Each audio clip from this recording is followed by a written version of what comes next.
ಒಂದು cinema industry ಬೆಳಿಬೇಕು ಅಂತಂದ್ರೆ ಆ ಚಿತ್ರರಂಗದಲ್ಲಿ ಒಳ್ಳೊಳ್ಳೆ ಸಿನಿಮಾಗಳು ಬರಬೇಕು.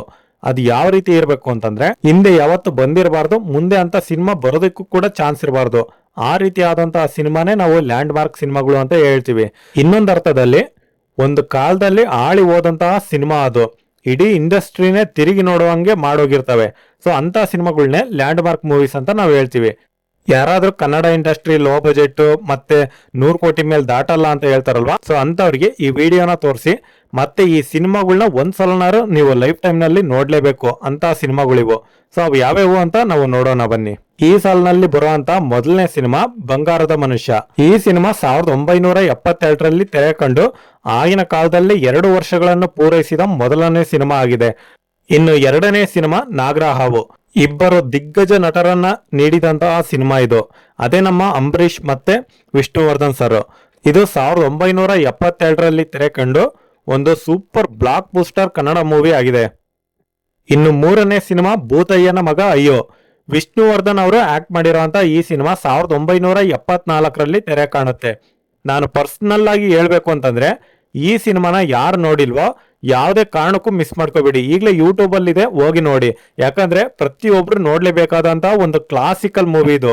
ಆಗಿನ ಕಾಲದಲ್ಲಿ VFX ಇರದೇ ಹೋದ್ರು ಕೂಡ ರಿಯಲ್ ಸೆಟ್ ಹಾಕಿ ಲಾಸ್ಟ್ಗೆ ಒಂದು ಕ್ಲೈಮ್ಯಾಕ್ಸ್ ಅಲ್ಲಿ ಬರುತ್ತೆ. ರಿಯಲ್ ಸೆಟ್ ಹಾಕಿ ಮಾಡಿರೋಂತ ಒಂದು ಸೀನ್ ಅದು. ಅದಂತೂ ಅದ್ಭುತವಾಗಿದೆ ಅಂತಾನೆ ಹೇಳ್ಬೋದು.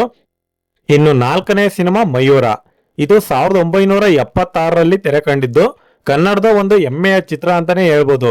ಇದು ನಮ್ಮ ರಾಜ ಮಯೂರ ವರ್ಮ ಅಂದ್ರೆ ಕದಂಬರ ಕಾಲದ ಕಥೆಯಾಗಿದ್ದು ಈ ಸಿನಿಮಾನ ನೀವು ನಿಜವಾದ ಕನ್ನಡಿಗರಾಗಿದ್ರೆ ಈ ಸಿನಿಮಾನ ಮಿಸ್ ಮಾಡ್ಕೋಬೇಡಿ. ಯೂಟ್ಯೂಬ್ ಅಲ್ಲಿ ಇದು ಕೂಡ ಲಭ್ಯ ಇದೆ, ನೋಡಿ. ಇನ್ನು ಐದನೇ ಸಿನಿಮಾ. ಈ ಸಿನಿಮಾ ಅಂದ್ರೆ ನೀವು ಮರೆಯೋದಕ್ಕೆ ಸಾಧ್ಯನೇ ಇಲ್ಲ ಬಿಡಿ. ಮುಂಗಾರು ಮಳೆ. 2006ರಲ್ಲಿ ತೆರೆ ಕಂಡಂತ ಈ ಚಿತ್ರ 2 ವರ್ಷಗಳ ಕಾಲ ಮಳೆ ಇರ್ಲಿ, ಚಳಿ ಇರ್ಲಿ, ಬಿಸಿಲಿರ್ಲಿ ಎಲ್ಲಾ ಪ್ರೇಮಿಗಳ ಕಣ್ಣಲ್ಲಿ ನೀರು ತರಿಸಿದಂತಹ ಒಂದು ಸಿನಿಮಾ ಇದು. ಮತ್ತೆ ಗಣೇಶ್ ಅವರಿಗೆ ಗೋಲ್ಡನ್ ಸ್ಟಾರ್ ನ ಪಟ್ಟಣ ಕೊಟ್ಟಿರುವಂತಹ ಸಿನಿಮಾ ಇದು. ಮತ್ತೆ ಆರನೆಯದು ಕ್ರಾಂತಿವೀರ ಸಂಗೊಳ್ಳಿ ರಾಯಣ್ಣ. ದರ್ಶನ್ ಅವರು ಹಿಸ್ಟೋರಿಕಲ್ ಪಾತ್ರದಲ್ಲಿ ಈಗೂ ನಟಿಸಬಹುದು ಅಂತ ಒಂದು ತೋರಿಸಿದಂತ ಸಿನಿಮಾ ಅಂತಾನೆ ಹೇಳ್ಬೋದು. ದರ್ಶನ್ ಅವರು ಆಕ್ಟ್ ಮಾಡಿದಂತ ಈ ಮೂವಿ 2 ವರ್ಷಗಳ ಕಾಲ ಓಡ್ತು. ಮತ್ತೆ ದರ್ಶನ್ ಅವರಿಗೆ ಸಾರಥಿ ನಂತರ ಇನ್ನೊಂದು ಬ್ರೇಕ್ ಕೊಟ್ಟಂತ ಒಂದು ಮೂವಿ ಅಂತಾನೆ ಹೇಳ್ಬೋದು. ಗೌರ್ಮೆಂಟೇ ಸ್ವತಃ ಪ್ರೈಮರಿ ಮಕ್ಕಳಿಗೆ ಉಚಿತವಾಗಿ ಸಿನಿಮಾನ ತೋರಿಸಿದಂತಹ ಮೂವಿ ಇದು. ಸೊ ಇದನ್ನ ಕೂಡ ಎಲ್ಲರೂ ನೋಡ್ಲೇಬೇಕು. ಮತ್ತೆ ಆಲ್ರೆಡಿ ಎಲ್ಲ ನೋಡಿರ್ತೀರ ಕೂಡ. ಸೊ ಇಂಥ ಸಿನಿಮಾ ಮತ್ತೊಂದು ಬರೋದಿಕ್ಕೆ ಚಾನ್ಸ್ ಇಲ್ಲ ಅಂತಾನೆ ಹೇಳ್ಬೋದು. ಅದರಲ್ಲೂ ದರ್ಶನ್ ಅವರ ಆಕ್ಟಿಂಗ್ ಅಂತೂ ಸೂಪರ್ ಅಂತಾನೆ ಹೇಳ್ಬೋದು. ಇನ್ನ 7ನೇ ಸ್ಥಾನದಲ್ಲಿ ಬರೋದು KGF ಚಾಪ್ಟರ್ 1.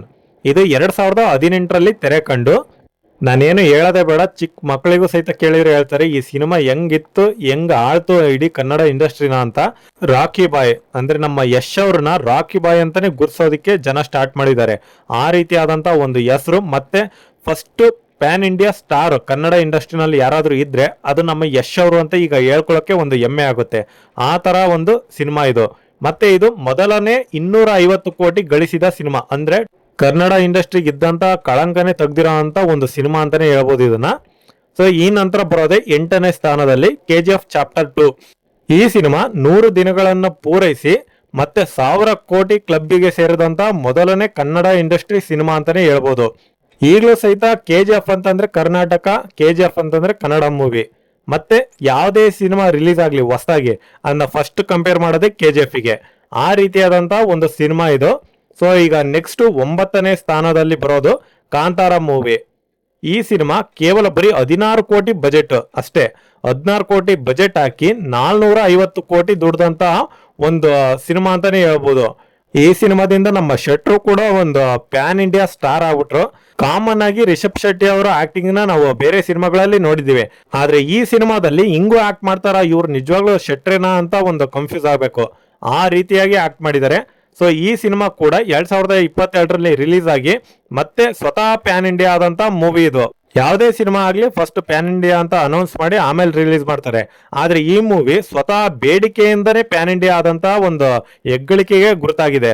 ಸೊ ಇದಾದ ನಂತರ ನಾನು 10ನೇ ಸ್ಥಾನ ಕೊಡ್ತಾ ಇರೋದು ಓಂ ಸಿನಿಮಾಗೆ. ಯಾಕಪ್ಪ ಇದು ಲಾಸ್ಟಿಗೆ ಕೊಡ್ತಾ ಇದೆಯಲ್ಲ ಓಂ ಸಿನಿಮಾ 10ನೇ ಸ್ಥಾನ ಅಂತ ಅನ್ಬೋದು ನೀವು. ಸೊ ಇದು 1995ರಲ್ಲಿ ತೆರೆ ಕಂಡಿದ್ದು. ವರ್ಷಗಳ ಕಾಲ ಇದು ಸಿನಿಮಾ ಇಂಡಸ್ಟ್ರಿನ ಆಳಿ ಅದು ಸಾಲದು ಅಂತ ಮತ್ತೆ 500 ಸಲ ರಿಲೀಸ್ ಆಗೈತೆ.